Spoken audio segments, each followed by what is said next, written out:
नमस्कार दोस्तों। हमारी आज की कहानी है नजर। बहू, तो यह बाहर के कमरे और बालकनी का झाड़ू पोछा रहने दे, मैं लगा लूंगी। रीना जैसे ही पूरे घर की साफ सफाई करके बाहर के कमरे में आई, उसकी सास सुधा जी ने उसे टोका। अरे मम्मी जी, आप क्यों करेंगी? मैं कर देती हूँ ना, बस यही कमरा और बालकनी तो बचे हैं। आप यहाँ कुछ काम कर रही थी, इसलिए मैंने आपको डिस्टर्ब नहीं किया। रीना बोली, तू अंदर जाके कपड़े धो ले, तब तक मैं यहाँ बाहर का झाड़ू पोछा कर लेती हूँ। सुधा जी ने रीना के हाथ से झाड़ू लेते हुए कहा। 10 मिनट लगेगा मम्मी जी, फिर कपड़े भी धो लूंगी। लाइए, मैं लगा देती हूँ। रीना ने कहा। नहीं नहीं मेरी प्यारी बहू को लोगों की नज़र लग जाएगी, तू अंदर काम देख ले। सुधा जी ने बड़े प्यार से कहा। रीना की शादी हुए अभी कुछ ही दिन हुए थे। ससुराल में सास ससुर और ननद थे।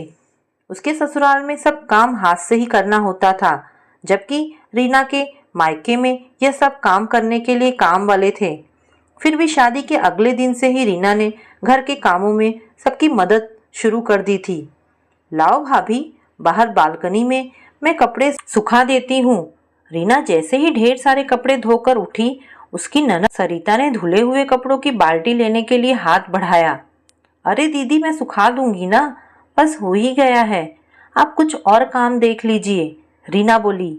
नहीं भाभी, कपड़े मैं सुखा दूंगी। हमारी प्यारी भाभी को लोगों की नज़र लग जाएगी। आपको कुछ काम करना ही है ना, तो ठीक है, आप बर्तन मांज लीजिए। सरिता ने बड़े प्यार से कहा। अरे दीदी, ऐसे किसी को किसी की नज़र लगती है क्या? एक एक काम तो पूरा कर लूं। लाइए, मैं सुखा देती हूँ, रीना ने आग्रह किया। भाभी, आप नई नई हो ना, इसलिए यहाँ के लोगों को नहीं जानती। सब बहुत जलते हैं, कहीं आपको नज़र लगा दी तो। और आपके पास कहाँ काम की कोई कमी है? सरिता हंसते हुए बोली। पर दीदी, अपने पड़ोस में तो सब अपने ही रिश्तेदार रहते हैं ना। रीना ने आश्चर्य से कहा। बहू, कहने को तो वो रिश्तेदार हैं, पर सब एक से बढ़कर एक ईर्ष्यालु। तुम धीरे धीरे समझ जाओगी, सुधा जी ने कहा।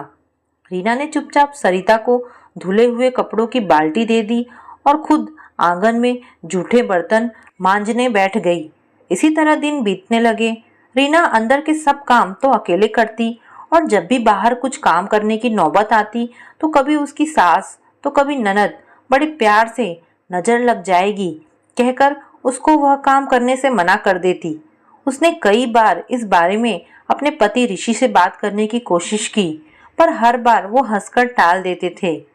एक दिन दोपहर में रीना किचन का सारा काम निपटाकर पीछे आंगन में बर्तन मांज रही थी कि सरिता ने उसे बुलाया। पड़ोस में रहने वाली कुछ महिलाएं मिलने आई थी।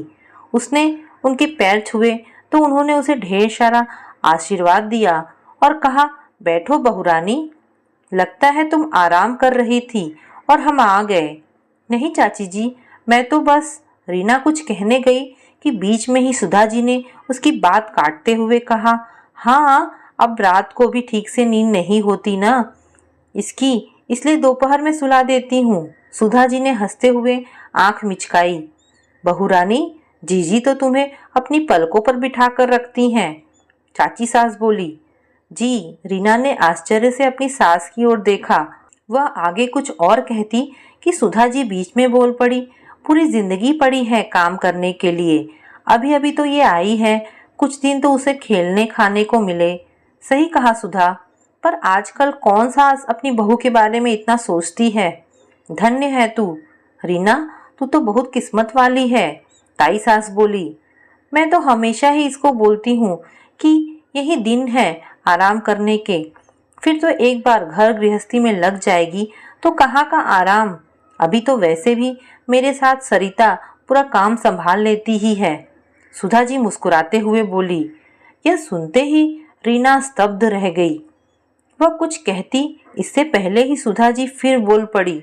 अच्छा बेटा, जा अपने हाथ से बढ़िया सी चाय बना ला, सबको अच्छा लगेगा कि बहू ने खुद उनके लिए चाय बनाई है। देख, चाय पत्ती शक्कर के डिब्बे वहीं रखे हैं।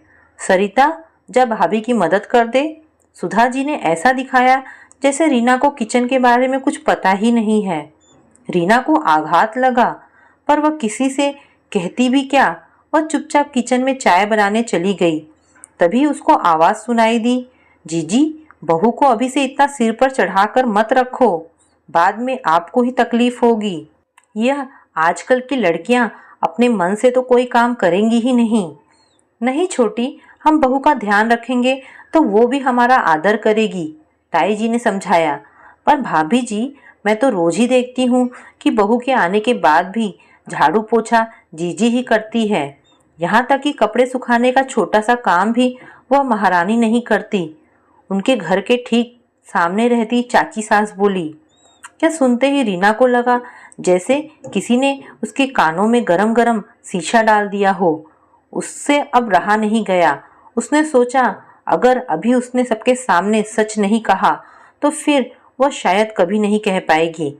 बहुत मुश्किल से अपने आप को संयत करके वह चाय लेकर मुस्कुराते हुए बाहर आई। लीजिए, चाय के साथ गर्मा गर्म पकौड़े भी लीजिए। सुधा जी ने उसे गुस्से से भरी नजरों से देखा। अरे वाह, तुम तो बहुत होशियार हो बहू, चाय के साथ पकौड़े भी ले आई। ताई सास ने मुस्कुराते हुए कहा। हाँ, सरिता ने बनाए होंगे। सुधा जी से रहा नहीं गया। उन्हें शुरू से ही यह डर था कि संपन्न घर से आई रीना सबकी चहेती ना बन बैठे, और यही होने जा रहा था। नहीं मम्मी जी, मैंने ही बनाए हैं, हमेशा की तरह।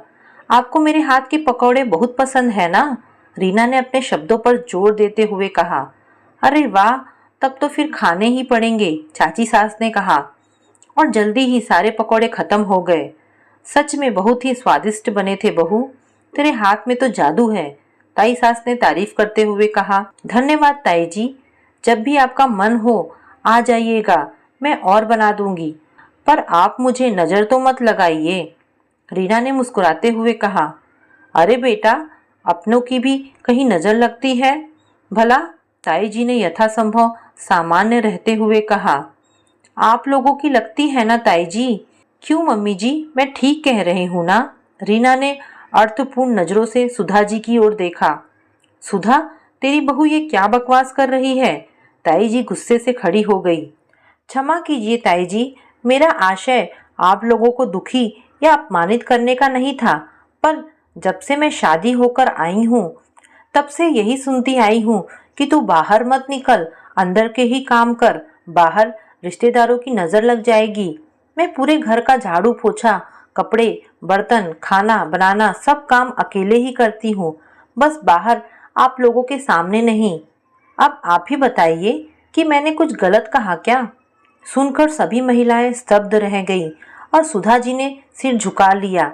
सुधा, मुझे बहुत दुख हुआ कि तुम हम लोगों के बारे में ऐसा सोचती हो। अपने रिश्तेदारों के प्रति बहू के मन में गलत भावना भरोगी तो वह किसी से कैसे संबंध निभा पाएगी? दुखी स्वर में ताई जी ने कहा।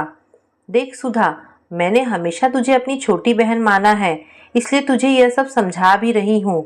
बहू तो बेटी के समान होती है, उसके साथ शुरू से जैसा व्यवहार करोगी वैसा व्यवहार उससे भी पाओगी, ताई जी बोली। मुझे माफ कर दीजिए भाभी जी, सुधा जी रुआसी हो गई। माफी तुम्हें रीना से मांगनी चाहिए, और हाँ, हमें इतना सम्मान देने के लिए धन्यवाद, व्यंग से कहते हुए ताई जी एवं सभी महिलाएं चली गई और सुधा जी सिर झुकाए चुपचाप खड़ी रह गई। तो दोस्तों, ये कहानी आपको कैसी लगी मुझे कमेंट करके अवश्य बताएं। धन्यवाद दोस्तों।